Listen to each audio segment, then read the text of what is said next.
kasih-Mu senantiasa ada di dalam hidup kami, ada di dalam hati kami. Karena kami percaya ketika terang Kristus sungguh menyatu dengan hati kami, kasih-Mu tidak akan pudar. Ampuni dosa dan kesalahan kami, kuduskan kami, sucikan kami. Mata kami, telinga, pendengaran semua, ampuni kami, kuduskan kami hari ini. Karena kami mau duduk di bawah kaki-Mu Tuhan. Terima akan benih firman. Ketika benih firman ditabur, dia tidak akan kembali dengan sia-sia. Oleh sebab itu Bapa, biar kami menjadi domba-domba yang setia menerima makanan firman Tuhan, yang tidak akan kembali, dan firman akan melaksanakan segala sesuatu yang diperintahkannya. Kami mau terima ini di dalam nama Tuhan Yesus. Kami yakin dan percaya firman pun akan menyembuhkan kami yang sakit. Firman yang akan memberikan kekuatan kepada kami yang lemah. Firman yang akan menghiburkan kami ketika kami susah. Kami percaya karena kami sudah memuji dan menyembah-Mu, maka Engkau akan turun untuk menyampaikan akan pesan-Mu. Inilah hamba, pakai lidah dan bibir hamba sebagai terang dan sebagai firman yang hidup untuk menyampaikan apa yang Engkau suruh hamba sampaikan. Segala hormat, pujian, kemuliaan bagi nama Tuhan Yesus Kristus. Mari sama-sama kita katakan amin. Tuhan Yesus berkati.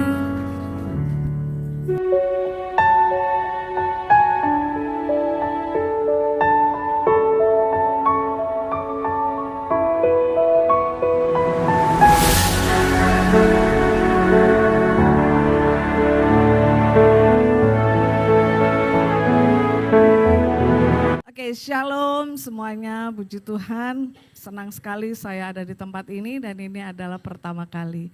Ya, puji nama Tuhan. Terima kasih kepada Bapak dan Ibu yang Bapak Gembala dan Ibu Gembala di tempat ini yang sudah mengundang akan saya. Sebenarnya yang diundang suami saya, tapi ada satu dan lain hal, kesehatan beliau sehingga saya sebagai istri adalah penolong. Jadi kita harus siap sedia. Ya, puji Tuhan, suami saya namanya Slamet Riyadi, nama saya Heni Dondokambe.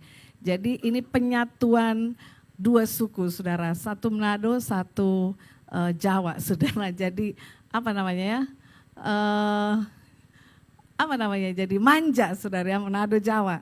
Ya, puji Tuhan, kami memiliki 3 orang anak, perempuan dan 2 laki-laki. Yang perempuan yang pertama sudah menikah, tinggal di Melbourne, Australia. Yang kedua sudah balik dari Australia dan bekerja di sini. Yang ketiga masih kuliah di Binus Inter.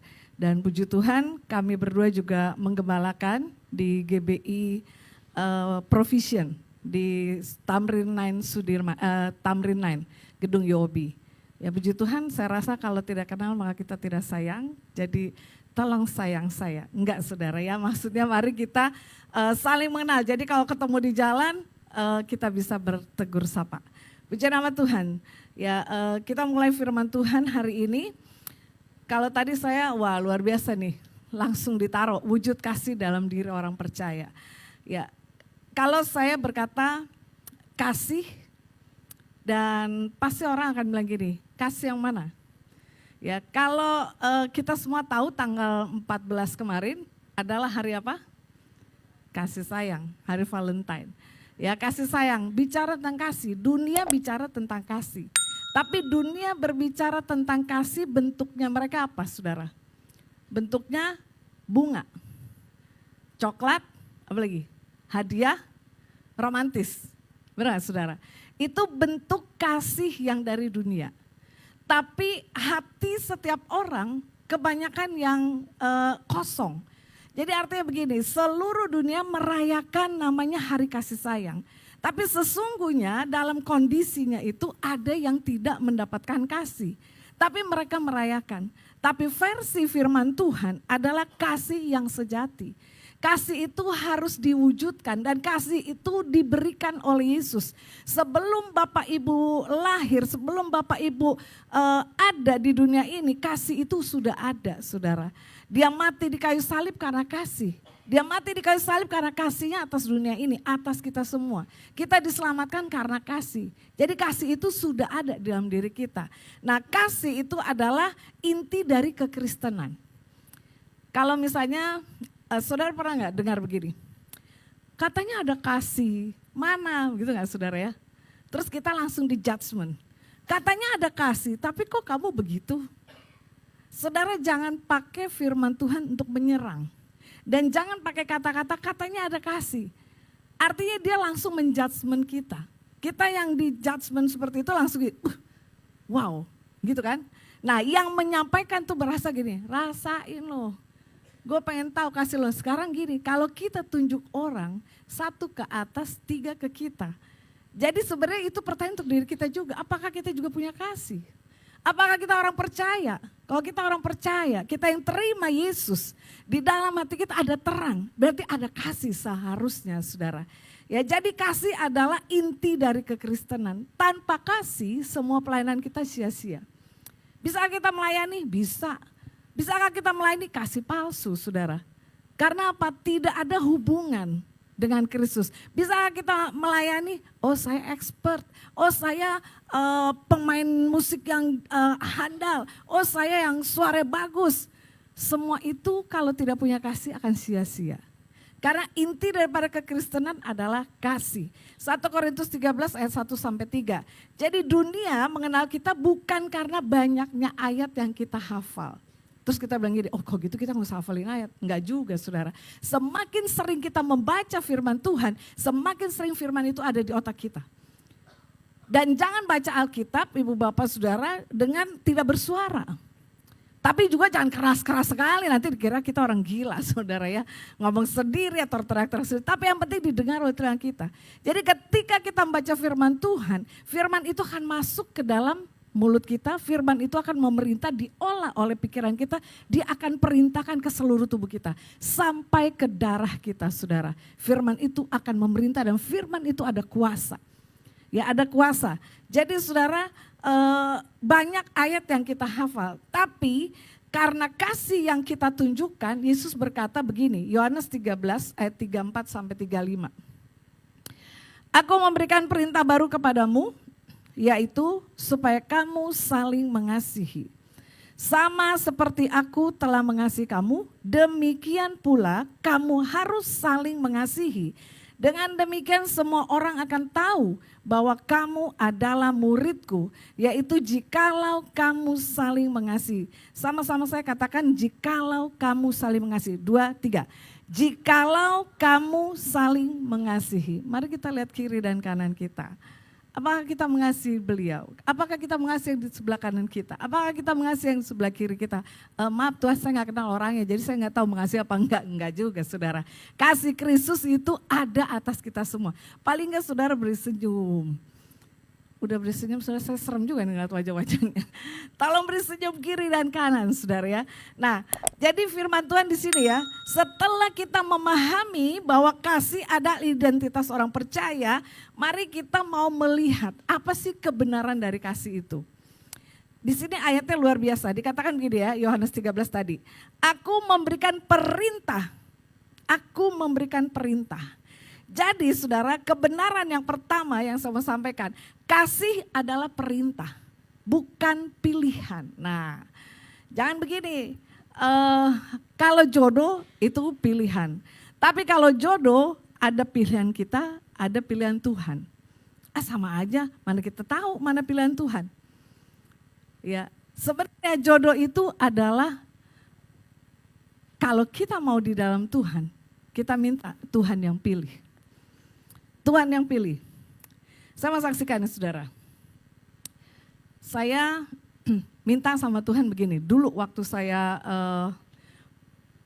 saya pelayanan, soalnya saya dari SMA saya udah pelayanan tahun 80-an. Jadi waktu itu saya doa gini. Tuhan saya belum mau menikah. Saya mau cinta Tuhan. Saya mau melayani aja. Terus tiba-tiba saya bilang begini sama Tuhan. kan kata Tuhan boleh minta. Jadi saudara gini, Tuhan kan aku orang Manado, jadi saya mau minta jodohnya orang Manado. Terus Tuhan bilang begini sama saya, yakin? Iya kan Tuhan bilang boleh. Terus saya kenalan, gak sengaja saya ketemu dengan orang Manado. Ketika saya bertemu dengan orang Manado ini, saya ada hal yang luar biasa yang Tuhan peringatkan saya.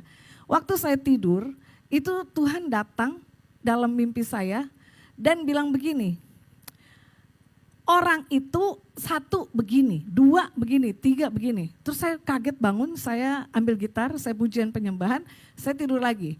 Terus Tuhan datang lagi, bilang lagi, saya bilang oke Tuhan, tapi saya mau sama dia. Lalu saudara, ini singkat cerita, tiba-tiba satu malam minggu dia datang. Kita pacaran zaman dulu, pacaran kudus saudara, nggak kayak zaman sekarang ya saudara. Pacaran kudus artinya kita hanya duduk di depan, ngobrol, nggak ngapa-ngapain saudara ya. Duduk di depan ngobrol di teras, ngobrol, itu saya dengar di sini suara jelas banget. Kasih tahu kepada dia, siapa sesungguhnya dia ketika kamu mendengar dari aku. Terus saya bilang gini, kamu itu sebenarnya siapa ya? Dia kaget. Laki-laki, saya orang Manado, dia sebut begitu. Terus saya gini, waduh salah. Tuhan lama banget nih Tuhan, dia nggak bilang apa-apa tentang dia. Lalu saya bilang lagi sampai ketiga kali, yang ketiga kali saya bilang begini sama dia. Udah deh kamu gak usah banyak omong, saya mau kasih tahu kamu.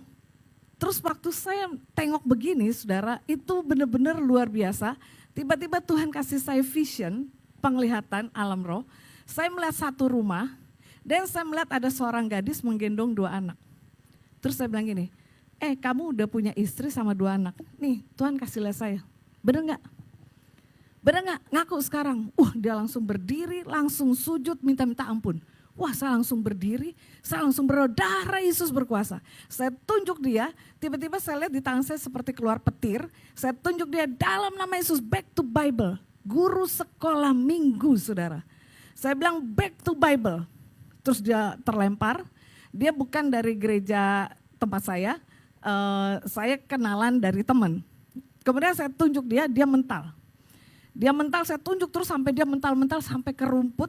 Karena rumah saya waktu itu ada halaman, saya tunjuk back to Bible, saya tunjuk terus. Sampai akhirnya dia terkapar, saya kembali, saya duduk, saya gemeter saudara. Darah Yesus. Tiba-tiba dia duduk, dia langsung minta ampun. Ampun. Saya bilang gini, waduh, kalau saya bukan hamba Tuhan mau jadi apa saudara? Kalau saya bukan melekat dengan Tuhan mau jadi apa? Kelas 3 SD tahun 73 saudara, saya mengalami sakit penyakit yang mami saya nggak berani operasi, amandel akut. Mami saya nggak berani operasi, tiba-tiba saya didoakan mami saya ditumpang tangan dan saya mengalami slain in the spirit. Roh Kudus menguasai saya, kelas 3 SD tahun 73 dan saya mengalami kesembuhan. Dari sejak saat itu saya peka dan saya suka dengar suara. Itu saya tahu itu suara Tuhan.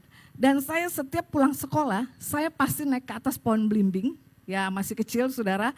Saya naik ke atas pohon belimbing, hanya pakai celana pendek, ya sama kaos, saya naik ke atas pohon belimbing, saya bikin rumah-rumahan.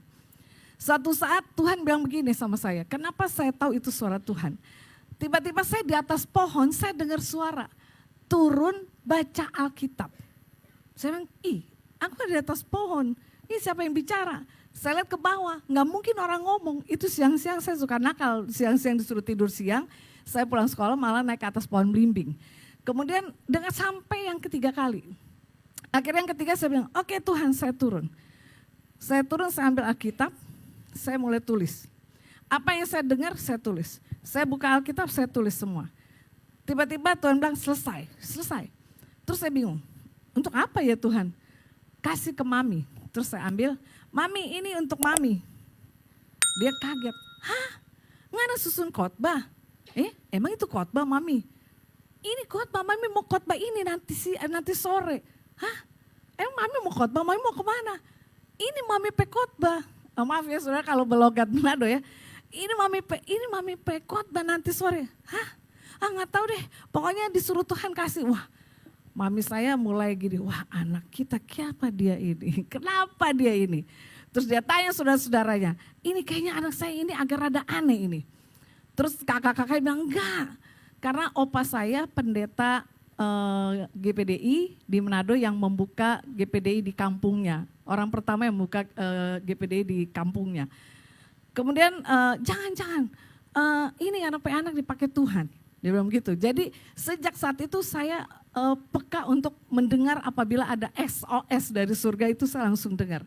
Nah singkat cerita saudara, saya bilang sama laki-laki ini, pulang kamu, istri kamu sudah tunggu di depan pintu. Dia langsung cerita begini, saya itu setiap pulang kantor ketemu perempuan akan saya bawa ke hotel dan saya pulang. Besok lagi begitu, tapi sama kamu saya nggak bisa. Setiap saya mau peluk kamu tiba-tiba ada seperti tudung zrek, jadi saya ada tudung. Saya pernah lihat dia mau pegang tangan saya nggak bisa, jadi begini-begini. Saya bilang, ngapain? Enggak pernah bisa. Waktu dia mau rangkul saya juga nggak bisa. Jadi dia kayak orang main drama, saudara. Jadi kayak mau peluk pohon, tapi nggak kena. Jadi begini. Saya bilang, Ngana ngapain? Baru dia cerita, saya nggak pernah bisa dan saya nggak pernah bisa mau berbuat yang tidak baik terhadap kamu. Seperti ada langsung tudung itu ada. Mau nyebrang aja saudara, dia mau pegang saya nggak bisa. Saya bilang, ngapain? Dan saya bukan orang yang tiba-tiba peluk dia, enggak. Saya bilang saya bisa nyebrang sendiri, saya bukan orang buta. Jadi saya bisa nyebrang sendiri. Ngana mau di sebelah sini boleh. Tapi nggak usah, nggak apa-apa. Saya bukan orang buta, jadi kita nyebrang masing-masing. Itu orang pacaran zaman dulu, saudara. Kalau zaman sekarang, belum disuruh udah nyosor, saudara ya. Belum, anak-anak Tuhan jangan gitu ya, saudara. Lalu saya bilang gini, terus dia cerita, saya nggak akan bisa. Saya bilang, udah kamu pulang sekarang dan jangan kembali lagi di sini. Masalahnya saya akan menghadapi orang tua saya, ngomongnya apa? Waduh Tuhan tolong, saya mesti ngomong apa ini? Saya bilang gini, pas makan bersama itu sudah menentukan untuk menikah, sudah ada Roh Yesus berkuasa. Terus tiba-tiba saya bilang sama papi saya, tunggu kabar kapan saya harus bicara kata Tuhan, bukan sekarang. Jadi sekarang saya udah putus sama dia. Bukan itu Ngana mau susun tuh untuk menikah. Nggak, bukan sekarang papi, tunggu.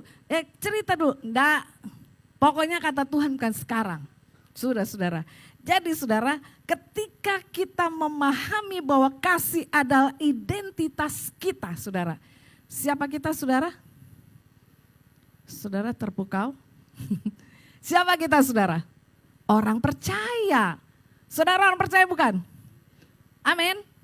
Aduh saudara lemes banget. Tadi udah yang pagi, sekarang jangan lemes. Saudara orang percaya apa bukan? Orang percaya. Amin. Jelas saudara. Kita orang percaya. Jadi kalau kita orang percaya saudara, kebenaran yang saya mau sampaikan yang pertama, bahwa kasih adalah perintah, bukan pilihan. Jadi saya bilang gini, Tuhan orang ini menyakitkan banget nih. Kalau nggak kenal Tuhan, kita bisa jadi apa saudara? Bisa hal-hal yang gak baik yang kita lakukan. Kita bisa dendam, bisa sakit hati, kita bisa marah, atau kita bisa segala sesuatu. Saya enggak saudara. Saya bilang gini, karena ada kasih Tuhan di dalam diri saya, dan itu adalah perintah untuk saya mengasihi orang ini juga. Saya bilang karena saya mengasihi kamu dan terlebih karena Tuhan mengasihi kamu, pulang kamu. Bertobat sekarang, kamu guru sekolah minggu, kamu pelayanan, pulang kamu. Urus keluarga kamu. Besoknya dia bilang, kok kamu tahu istri saya tunggu saya depan pintu? Lihat itu saya bilang, jangan macam-macam. Dan kamu tidak boleh lagi kembali ke rumah saya. Selesai. Wah saya tegas saudara. Udahannya saya nangis. Tuhan, nangisnya saya bukan begini. Aduh Tuhan kenapa? Enggak. Saya nangis, terima kasih Tuhan Yesus. Aduh kalau saya bukan anak Tuhan mau jadi apa saya? Tapi Tuhan baik. Itulah kasih yang ada dalam diri kita saudara. Jadi Yesus tidak berkata jika kamu mau. Tapi dia berkata aku memberikan perintah. Coba lihat ayatnya tadi. Aku memberikan perintah, Yohanes 13 ayat 34. Aku memberikan perintah. Jadi mengasihi itu adalah perintah. Katakan amin saudara. Ya itu perintah. Kemudian 1 Yohanes 4 ayat 7 sampai ke 8 katakan apa? Saudara-saudaraku yang kekasih, marilah kita saling mengasihi. Kita baca sama-sama nih. Aku gak kelihatan. Ya, kita baca sama-sama ya. 2, 3. Saudara-saudaraku yang kekasih, marilah kita saling mengasihi. Sebab kasih itu berasal dari Allah. Kasih adalah tanda ketaatan kepada Kristus. Katakan amin. Ya, jadi dikatakan kasih itu berasal dari Allah. Jadi itu punyanya Allah, kasih itu. Jadi sudah kalau kita mengaku Tuhan Yesus, aku menerima Tuhan Yesus Kristus masuk dalam hatiku, memerintah dalam hatiku, masuk dan jadilah juru selamat. Kita percaya kasih itu udah ada, saudara. Katakan amin. Kasih itu udah ada. Jadi bukan saudara begini, yang penting kan udah terima Yesus, besok kita berbuat dosa. Enggak, saudara. Kita sudah terima Yesus dan itu ada dalam diri kita, perlu pertobatan setiap hari. Katakan amin. Kalau ada kasih Yesus dalam diri kita, ketika kita melakukan dosa yang tidak sengaja, kita langsung sadar, aduh Tuhan maafin aku ya Tuhan. Ternyata gak sengaja itu, aduh Tuhan maaf, Tuhan aku minta ampun. Tapi kalau orang yang tidak punya kasih, dia akan bilang gini, itu biasa, itu kan dosa kecil gak apa-apa. Dosa kecil apa saudara? Yang paling sering kita lakukan, yang gak sengaja. Apa saudara? Bohong. Sebentar lagi ya, soalnya udah dekat, gak tahu masih di rumah. Sebentar lagi, masih di rumah. So, itu bohong saudara. Kalau saya, tadi malam nih, saya habis khotbah di Permata Hijau. Habis khotbah di Permata Hijau saya harus sampai di satu tempat lagi karena ada acara lagi di sana jam 7 malam. Aduh Tuhan Yesus, kayaknya nih aku udah harus pergi jam 6 lewat 15 lewat 20. Udah selesai saudara. Tapi itu tuan rumah, sebentar tolong doakan ini. Astaga Tuhan Yesus tolong. Padahal aku udah bilang habis khotbah aku mau langsung jalan. Tapi kok kayak kata Tuhan enggak harus selesai. Sampai selesai udah amin, udah doa berkat saudara. Masih lagi ditahan. Saya bilang, ibu saya cuma bisa sampai 6:30. Terus oh iya ini masih ada 10 menit. Astaga, oke. Saya doakan selesai itu 6:30 pas lewat sedikit kali ya. Lewat saya pergi langsung. Pergi itu aku gak mau lihat HP supaya tidak berdosa. Aku masukkan di dalam tas dan aku gak lihat HP sama sekali. Supaya aku gak bohong ya. Setelah mau dekat lagi baru saya buka gini. Orang telepon berkali-kali. Oke, berapa menit? Saya tanya driver. Berapa menit Regi? Sekian menit. Oke, saya bilang berapa menit Gi? 3 menit. 3 menit lagi. Saya bilang 3 menit lagi. Oke siap 3 menit. Udah saudara, kan gak bohong saya. Cerdik seperti ular, tulus seperti merpati saudara. Supaya gak berdosa saudara, diam aja gak usah. Nanti kalau kita angkat kita berdosa saudara. Kita bilang oh iya udah dekat, udah padahal masih jauh sekali. Itu dosa yang orang bilang gampang kan. Itu sama aja, dosa besar, dosa kecil di mata Tuhan sama saudara. Ya jadi itulah yang dikatakan sebab kasih itu berasal dari Allah. Kalau ada kasih itu kita nggak akan lakukan hal-hal yang tidak sesuai dengan firman. Katakan amin saudara. Ada satu pendapat ahli, William Barclay. Dia menulis begini, kasih Kristen bukanlah emosi yang timbul secara spontan. Tetapi keputusan untuk bertindak seperti Kristus bahkan ketika itu sulit. Nah, ketika itu sulit kasih Kristus tetap ada dan jangan pernah marah sama Tuhan. Pernah ada yang marah sama Tuhan? Jangan pernah marah saudara. Ya banyak tantangan orang-orang suka bilang gini, jemaat suka bilang gini sama saya. Enaknya jadi bugem kayaknya gak pernah ada masalah. Wah, karena saya sering tersenyum aja, jadi saudara gak pernah tahu kalau saya punya masalah juga. Kalau saya gak punya masalah, saya udah ada di 1 kali 1. Masalah dunia udah selesai, yaitu kuburan kan. Selesai masalah dunia, masalah yang di sana belum kan. Apakah kita masuk surga atau enggak saudara ya. Nah kemudian saya bilang enggak, semua kita punya masalah. Tapi bagaimana kita mengatasi masalah bersama dengan Kristus. Katakan amin. Ya, nah kemudian kasih yang kedua. Kasih meneladani Kristus. Sama seperti aku telah mengasihi kamu. Kata-katanya gitu ya. Sama seperti aku, yaitu Yesus telah mengasihi kita. Ya, jadi teladan Kristus harus ada.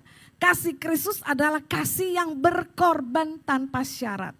Bisa saudara berkorban tanpa syarat. Kebanyakan manusia berkorban selalu pakai syarat. Oke lu gue tolongin, habis itu gue dapat apa? Bahasa Jakartanya saudara. Kalau bahasa Manado, ngana so kita tolong, kok ngana mau kasih apa kita? Kan gitu. Ya udah dikasih, minta itu kasih yang bersyarat. Ya kemudian ada orang yang datang pinjam uang. Pinjam dulu kemarin, ini baru kejadian juga, sepupu saya. Boleh kok ngana kasih pinjam Pak kita dulu. Nanti kalau begini, saya udah tahu sama-sama orang Manado kan. Saya bilang gini, kalau ngana bilang begitu, kalau kamu bilang begitu, kamu salah. Kamu salah, kamu gak boleh begitu. Artinya kamu tidak percaya bahwa ada pemeliharaan Tuhan. Jangan pernah bilang begitu. Ya mari kita berdoa. Ketika ada belas kasihan, saya bilang gini, ini kita kasih pengana, maksudnya saya kasih sama dia, tapi saya gak mau kamu untuk begitu terus. Ya, enggak usah dikembaliin atau mau dikembalikan, tanya Tuhan. Ya, saya bilang sama saudara saya, jangan pernah menjual tentang kesusahan kita, tapi selalu berharap sama Tuhan. Ya, saya belajar tentang hal ini. Ya, kita belajar tentang hal ini. Jadi Roma 5 ayat 8 katakan begini. Akan tetapi Allah menunjukkan kasih-Nya kepada kita oleh karena Kristus telah mati untuk kita ketika kita masih berdosa. Ketika kita masih berdosa, Dia mati untuk kita. Katakan amin saudara. Harus sadar bahwa kita ada karena kasih Kristus. Karena kasih Kristus. Saudara, saya bukan orang yang gak punya masalah, ada masalah. Tapi semua dapat teratasi karena saya selalu bilang begini. Tuhan, saya percaya semua udah Tuhan rancangkan. Kalau ada hal-hal seperti ini saya tahu bahwa ini diizinkan Tuhan. Saudara, saya pernah kecelakaan, habis seluruh separuh badan saya, luka semua dari sini geger otak sampai ke bawah, luka. Kemudian geger otak jadi dijahit, pecahnya begini kepala saya, terus dijahit. Waktu itu saya mau ujian negara. Jadi saya bilang, aduh Tuhan kayaknya saya nggak bisa ujian nih. Waduh ini saya nggak bisa nih. Tuhan tolong saya Tuhan. Itu saya melihat mujizat. Saya melihat mujizat karena ketika ujian saya masih luka pakai tongkat untuk saya ujian. Kita orang accounting ya, Bu Gembala juga orang accounting. Itu ujian bisa dari jam 12 siang sampai jam 7 malam. Bisa sampai jam 8, saya gak bisa ngerjain apa-apa saudara. Oh Tuhan Yesus tolong ini palanya pusing ini. Bagaimana saya di tempat ujian saya pujian penyembahan aja. Saya gak tahu saya pokoknya pujian penyembahan, saya nyanyi pujian penyembahan. Sampai didatengin sama dosen dari Kopertis yang menjaga. Kenapa kamu nyanyi, kamu gak ngerjain? Pas dia astaga katanya, kamu kecelakaan kenapa kamu gak ini aja, gak usah masuk aja. Gak bisa, ini ujian akhir. Wah tangan saya gak bisa nulis, jadi nulisnya begini nih. Gak bisa nulis, aduh Tuhan tolong saya pujian penyembahan. Ini mujizat saudara, 1 jam sebelum selesai saudara, saya lagi duduk gini, Tuhan ngomong sama saya gini, lihat ke depan. Saya lihat ke depan, itu tangan malaikat nulis di papan tulis, semua jawaban dari soal. Saya nyontek aja di papan tulis kan Tuhan yang tahu. Saya tulis, teman saya bilang begini, nomor ini jurnalnya apa? Jangan nyontek, jangan tanya. Kamu lihat aja di papan tulis. Teman saya lagi, lu abis geger otak kan, gue rasa lu begini. Gak ada apa-apa di papan tulis. Saya bilang, oh iya kan cuma gue yang bisa lihat ya. Terserah deh. Saya tulis sudah, nilainya saya paling tinggi dan saya mendapatkan nilai A. Accounting nilai A kan luar biasa. Udah kan kemuliaan, saya bilang, wah Tuhan luar biasa. Wah ini bukan saya yang kerja, ini Tuhan. Teman saya bilang gini, wah gara-gara geger otak lu pinter banget katanya bisa. Jauh jaraknya saya bilang, aduh jangan tanya itu semua karena Tuhan. Dia bilang dasar pendeta, udah deh pokoknya ini semua karena Tuhan. Pokoknya kalau berharap sama Tuhan, apapun Tuhan akan kasih sama kita. Kalau kita memiliki kasih, kalau kita memiliki apa yang Tuhan ada, terang itu ada dalam diri kita. Katakan amin saudara. Ya, jadi saudara setelah kita mulai ini kita lihat contoh.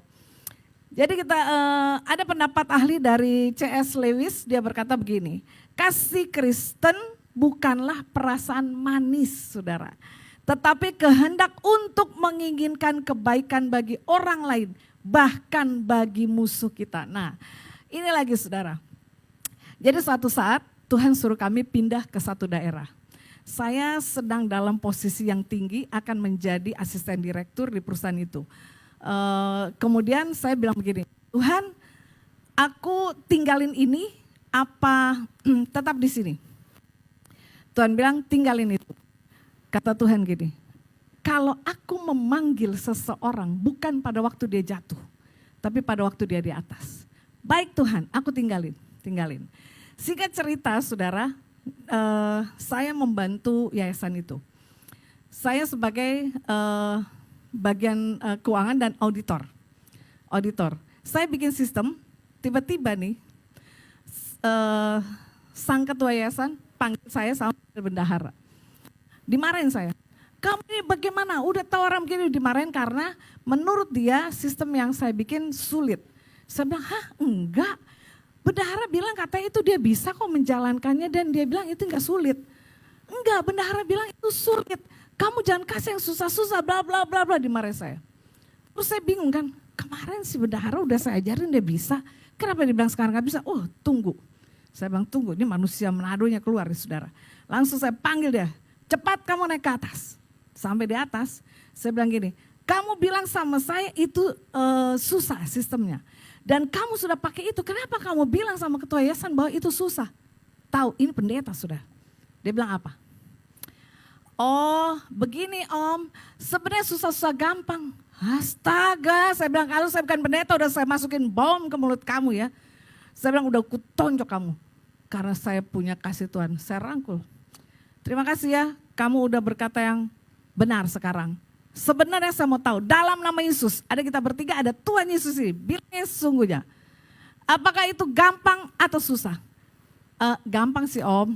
Nah sih, om dengar, kamu ini bikin malu saya, kata ketua yayasan. Saya bilang udah oke, turun. Saya bilang saya mengasihi kamu. Singkat cerita ternyata dia korupsi saudara.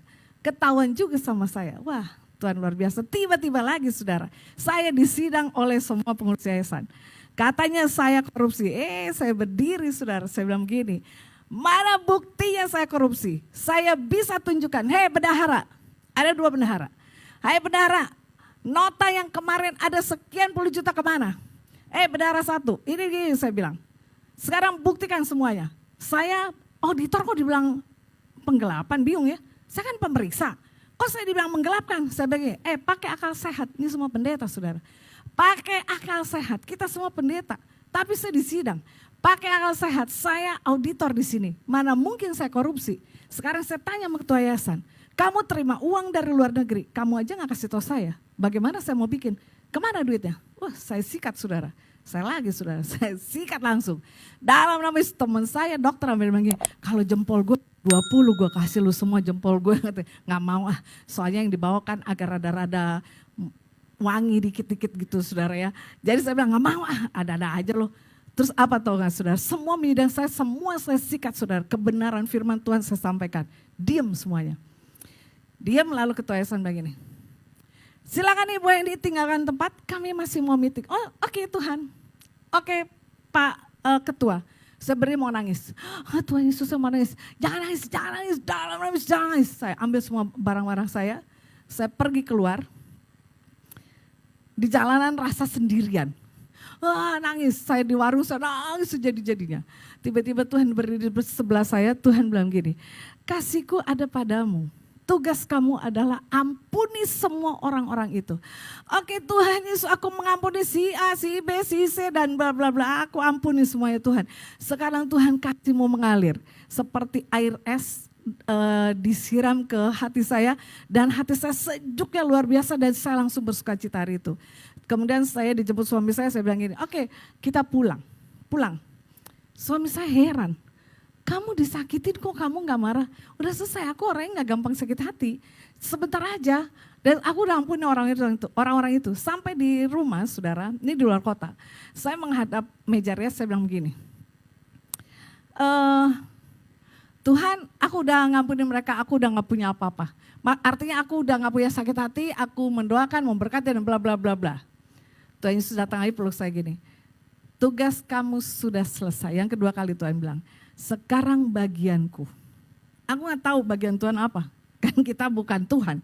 Dan gak berani nanya juga, Tuhan mau kepo, Tuhan bagian Tuhan ngapain sih? Enggak kepo juga, gue gak berani lah, Tuhan masa begitu.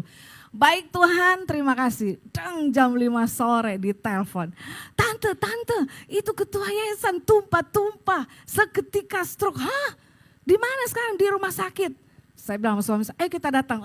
Suami saya mengalami kepahitan 3,5 tahun. Saya bilang gini, jangan marah.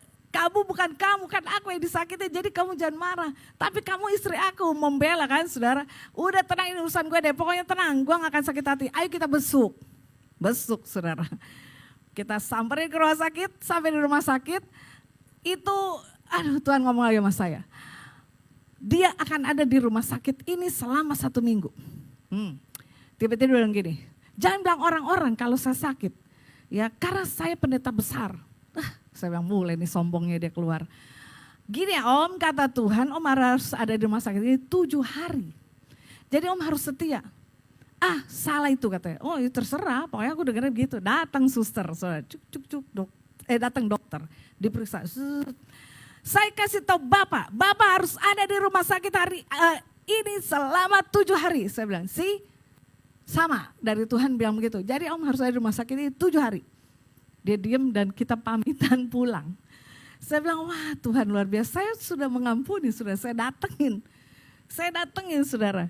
Jadi saudara, Yesus juga mengasihi murid-muridnya meskipun murid-muridnya gagal. Ya gagal dan menyangkal. Tapi apakah Yesus benci murid-muridnya? Tidak.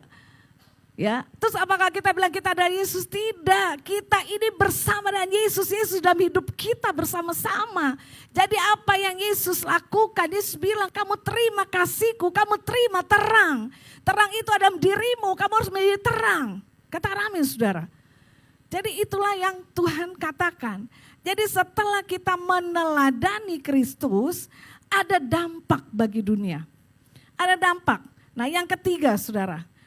Yang ketiga saya mau bilang yang terakhir, supaya saudara, ntar lagi selesai gitu ya saudara. Maksudnya di sana bukan di sini saudara, di mana-mana begitu saudara. Ya kasih sebagai kesaksian dunia. Ya dunia melihat Kristus melalui cara kita mengasihi. Cara kita mengasihi. Gereja yang penuh kasih akan menarik orang kepada Tuhan lebih daripada khotbah yang indah saudara. Ya, nah khotbah itu sebenarnya diri kita. Sebenarnya kalau kita diminta untuk menyampaikan firman Tuhan atau berkhotbah, itu tantangan yang luar biasa. Kenapa? Apa yang kita sampaikan harus kita udah alami saudara. Kalau kita nggak alami itu namanya bohong. Kalau kita percaya, oh Tuhan aku belum alami ini. Oke Tuhan, saya akan melakukan firman yang saya beritakan. Kan firman Tuhan itu pedang bermata dua. Kesana kesini. Ya. Jadi gereja yang penuh kasih akan menarik orang kepada Tuhan daripada khotbah yang indah. Nah, Matius 5 ayat 16 bilang begini. Demikianlah hendaknya terangmu bercahaya di depan orang, supaya mereka melihat perbuatanmu yang baik dan memuliakan Bapamu yang di sorga. Katakan amin. Paulus adalah orang jahat sebelum bertobat. Ketika dia melayani, suatu saat Tuhan bilang suruh dia ke Galatia. Galatia 1 ayat 24 bilang begini, orang-orang memuliakan Tuhan karena Paulus. Ayat 23-nya bilang begini, ketika mereka melihat Paulus, mereka tahu bahwa Paulus ini dulunya jahat. Tapi mereka lupa apa sesungguhnya kejahatan Paulus. Padahal Paulus jahat sekali. Dia menista orang-orang mengikut Kristus.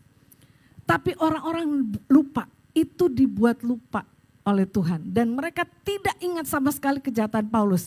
Tapi yang mereka lihat adalah kemuliaan Tuhan ada dalam diri Paulus. Ada terang dalam Paulus dan orang memuliakan Tuhan. Katakan amin. Jangan sampai saudara ketika kita bertemu dengan orang gak mau lihat kita dan orang bilang begini. Ibu itu kan begini-begini, bapak itu begini. Wah jangan sampai saudara.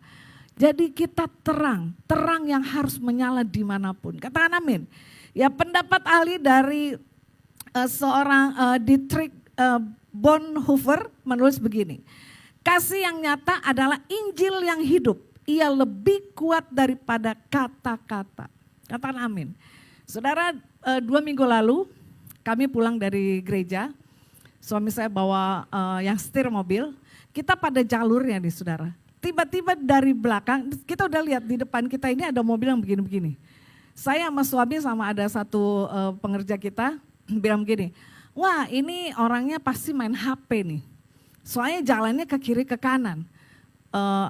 Ketika dia di kanan, suami saya langsung tancap gas ngelewatin dia, saudara. Ngelewatin dia, tiba-tiba saudara dia ke kanan, dia tabrak dari belakang. Jadi kena, kata suami saya. Wah, saya langsung begini, dari Yesus berkuasa supaya Pak Slamet enggak marah. Karena namanya laki-laki kalau kesenggol siapapun dia, hamba Tuhan siapapun dia pasti akan deng. Oh, kan pasti begitu kan. Tuhan Yesus tolong supaya dia enggak marah.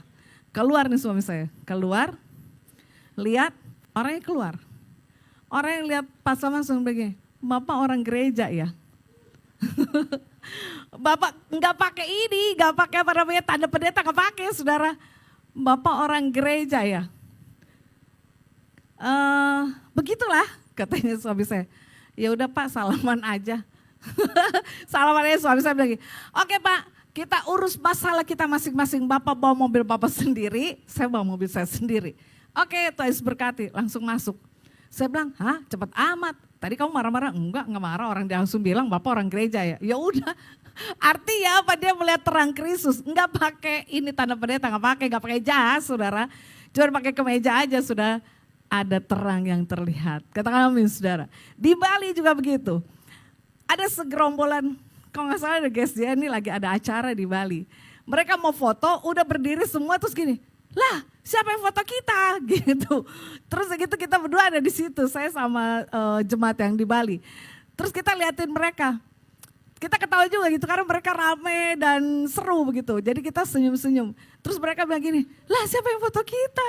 Kita udah berdiri bagus, siapa yang foto pakai kamera siapa? Karena kita suka lupa ya, senang bergaya cepat-cepat kan. Gak tahu siapa yang foto. Akhirnya suami saya gini, oh Pak mari sini saya bantu, pas sini saya bantu. Pasti kasih.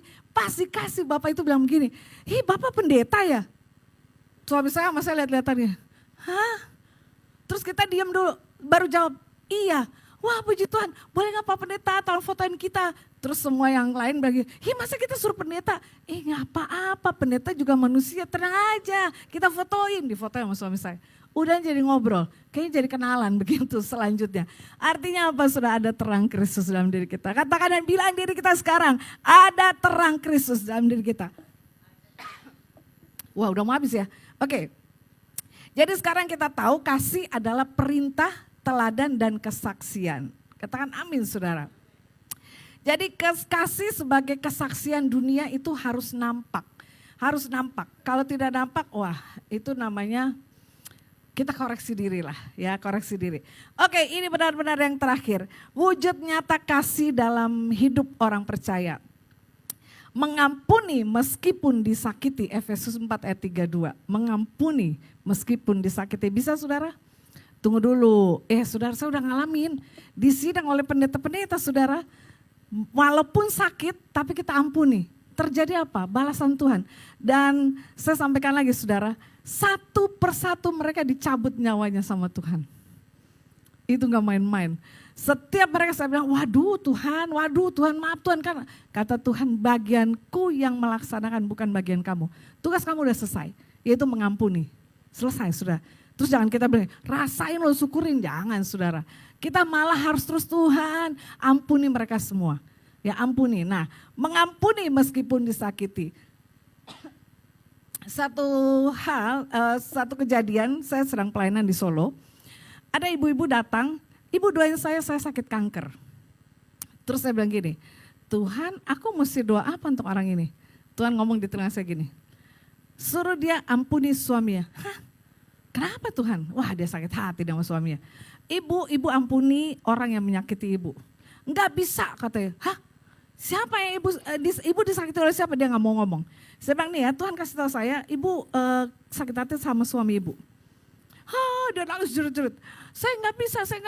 Ya udah saya ngobrolin ibu. Ibu tolong doain saya sakit kanker. Tuhan hanya bilang, ibu harus ampuni dulu suami ibu. Nggak bisa katanya.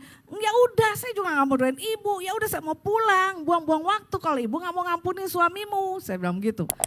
Akhirnya dia cerita, hamil nangis-nangis. Soalnya suami saya selingkuh sama tetangga. Buset, saya bilang, darah Yesus siapa yang tahu ya. Saya bilang, astaga, saya sampai begitu. Tuhan, aku gak tahu harus ngomong apa sama orang ini. Terus akhirnya Tuhan bilang, suruh dia ampuni. Saya bilang, oke, ibu ampuni, udah ibu saya beri waktu, ibu ampuni. Nggak bisa keluar loh, saking sakit hati. Saudara, 99% pelayanan kami menghadapi orang yang sakit hati, itu terkena kanker dari sini sampai sini. Itu orang sakit hati. Tapi kalau dari kaki ke bawah, kepala, leher ke atas, itu pekerjaan kuasa gelap. Ya, jadi saya bilang, ibu harus ampuni, dia kanker rahim. Ibu harus ampuni sekarang. Lalu dia gini, Tuhan aku ampuni, dia gak bisa keluar. Bapak dalam nama Yesus semua roh kuasa sakit penyakit, roh kuasa yang mengikat dia untuk tidak bisa mengampuni, lepas dalam nama Yesus. Tiba-tiba dia keluar seperti air, dia bilang aku ampuni, disebut namanya. Habis itu saya berdoain, Tuhan terima kasih engkau sudah mengampuni dia, sekarang jamah sakit penyakitnya, amin. Teman saya bilang, kok doanya begitu? Udahlah yang penting udah dia sakit hati udah sembuh, itu urusannya Tuhan. Besoknya saya masih di Solo, lusanya dia masih di Solo juga, dia datang sama suaminya, terus wah ini suamimu? Iya katanya. Waduh puji Tuhan ibu saya sudah didiagnosa ternyata kanker yang gak ada sama sekali. Wah puji Tuhan, haleluya. Berikan kemuliaan bagi nama Tuhan. Kesehatan semua datang dari Tuhan ketika mengampuni saudara. Dan akhirnya dicerita apa? Pagi-pagi besoknya habis saya doakan hari ini, besoknya pagi-pagi itu perempuan yang di sebelah rumah keluar jam 3 pagi, naik beca minta diantar, ngomong gini sama tukang beca. Saya udah sadar saya gak mau ganggu suami orang, soalnya kita sama-sama Kristen. Lihat saudara, kita sama-sama Kristen, bikin malu ya saudara. Terus jadi saya mau pergi jauh, saya gak mau, saya pokoknya mau menghilang dari dia. Akhirnya keluarga ini dipulihkan karena mengampuni. Amin saudara. Kemudian memberi kepada yang membutuhkan saudara. Yang membutuhkan. Satu kali saya di Medan dalam urusan pekerjaan. Saya juga bekerja saudara. Karena waktu saya dan suami akan menggembalakan. Tuhan bilang gini sama saya. Suami kamu yang full. Kamu tidak boleh tinggalkan pekerjaan kamu. Ya udah deh Tuhan, kalau gak boleh aku minta. Kasus pengadilan pajak 15M karena saya konsultan pajak accounting saudara. Yang gak mungkin tapi saya minta. Besoknya ada orang telepon saya, ibu tolong saya ada kasus 15M. Saya bilang saya berdoa dulu ya. Kata dia pakai berdoa, iya pakai berdoa. Tuhan kan saya mau ini aja, gak mau lagi ngurusin ini. Gak bisa, kan kamu minta take it, kamu ambil, bantu orang itu. Saya bantu orang itu, suaminya orang Amerika. Istrinya orang Indonesia, dia minta dibaptis. Jadi saudara apa? Dua hal yang saya dapat. Menangkan jiwa dan perusahaannya. Singkat cerita perusahaannya menang pengadilan pajak. Dan saya bilang wah emang benar Tuhan bilang saya gak boleh tinggalin. Nah jadi saudara ketika dibilang memberi saudara, saya bilang begini, Tuhan saya gak tahu nih Tuhan apa yang harus saya lakukan mengenai yang namanya memberi. Ya, ada orang bilang gini, jangan sembarangan memberi. Saya bilang saya setuju. Tapi enggak itu juga saya setuju. Saya bilang, wah 1 menit lagi. Oke, akhirnya saya bilang begini, oke Tuhan saya akan memberi. Saya di Medan, saya melihat begini, ada bapak-bapak kakinya buntung, lampu udah mau merah, udah mau hijau. Saya bilang gini, Tuhan tolong lampunya merah dulu, jangan hijau. Tuhan suruh saya berkati orang itu. Saya lari, saya berkati orang itu. Saya kasih 100.000 orang itu, terima kasih saya doakan, saya bilang Tuhan Yesus berkati. Saya lari lagi, teman saya bilang gini, emang lo bisa ngatur lampu merah? Enggak sih, tapi teman saya bilang, loh kita udah harus hijau, kenapa pindah ke sana? Pas saya masuk ke mobil, saya bilang sekarang Tuhan hijau beneran. Teman saya gini, lo punya kuasa ngatur? Enggak, Tuhan yang punya kuasa karena Tuhan suruh saya memberkati orang itu. Tuhan Yesus luar biasa. Amin saudara. Jadi setelah kita tahu hari ini aplikasikan ke diri kita. Apakah kasih Kristus nyata dalam hidup kita? Dan apakah orang lain merasakan kasih Tuhan melalui sikap dan tindakan kita? Dan mari kita mulai untuk saling tolong satu dengan yang lain. Kasih adalah tanda murid Kristus. Mari kita hidup dalam kasih. Karena kasih adalah hukum yang menggenapi seluruh kehendak Allah. Katakan amin. Ya, dengan kasih kita memuliakan Tuhan dan menjadi berkat bagi dunia. Mari kita tundukkan kepala berdoa. Bapak, terima kasih atas firman Tuhan, dan biarlah firman ini tertanam sepenuhnya. Dan bukan hanya itu Bapak, biarlah firman ini kami lakukan dalam hidup kami, seumur hidup kami. Karena kami percaya kedatangan Tuhan sudah semakin singkat. Oleh sebab itu biarkanlah kami sungguh-sungguh hidup bersama dengan Kristus. Terpujilah Yesus dari kekal hingga kekal. Saudara yang kekasih, apabila engkau ada yang sakit hati hari ini, ketika engkau terima firman, sehari ini Roh Kudus memberikan kasih-Nya. Kasih Kristus diberikan. Ampunilah orang yang menyakitimu. Terima kasih Bapa. Lahi karana tahata karamana medata kuda malahi karana matahata karamana matashka. Kirha kore manara marata tata karemira kore manari karama. Inahi karemana. Ya, Tuhan perlihatkan saya ada beberapa yang memiliki sakit hati. Hari ini Tuhan mau pulihkan engkau. Hari ini Tuhan mau pulihkan. Hari ini Tuhan mau pulihkan. Terima kasih-Nya. Engkau adalah orang yang percaya kepada Kristus. Engkau ada di tempat ini karena engkau mengasihi Tuhan. Jangan datang beribadah karena kebiasaan, karena kewajiban. Tapi datang ibadah dengan sukacita karena akan menerima benih firman. Engkau sudah terima benih, lakukan benih firman. Dalam nama Yesus. Terima kasih Bapa, hamba selesai menyampaikan apa yang Engkau suruh hamba sampaikan. Biarlah pertobatan itu terjadi atas semua kami. Ampuni kami, ampuni kami. We love you Jesus. We love you Jesus. Aku mengasihi-Mu Tuhan. Kami mengasihi-Mu. Kasih itu turun, kasih itu ada. Terima kasih itu. Terima cinta daripada Tuhan. Cinta dunia selalu menyesatkan kita, tapi cinta daripada Tuhan akan tetap selalu ada. Mari engkau yang butuh kasih Tuhan, angkat tanganmu, buka tanganmu di hadapan Tuhan. Biar kita terima semua kasih Tuhan, siapapun kita. Terima kasih Tuhan. Sebagai orang percaya akan berdampak. Ilahi kanana ramata tayu kanale ni maratak akala ni maratak kanana ramata syaka. Terima dalam nama Yesus. Terima kasih Bapa. Lakukan akan bagian Tuhan. Hamba selesai. Biarlah Tuhan terus berkata-kata dan berkarya dalam hidup kami semua. Dalam nama Yesus. Haleluya. Amin.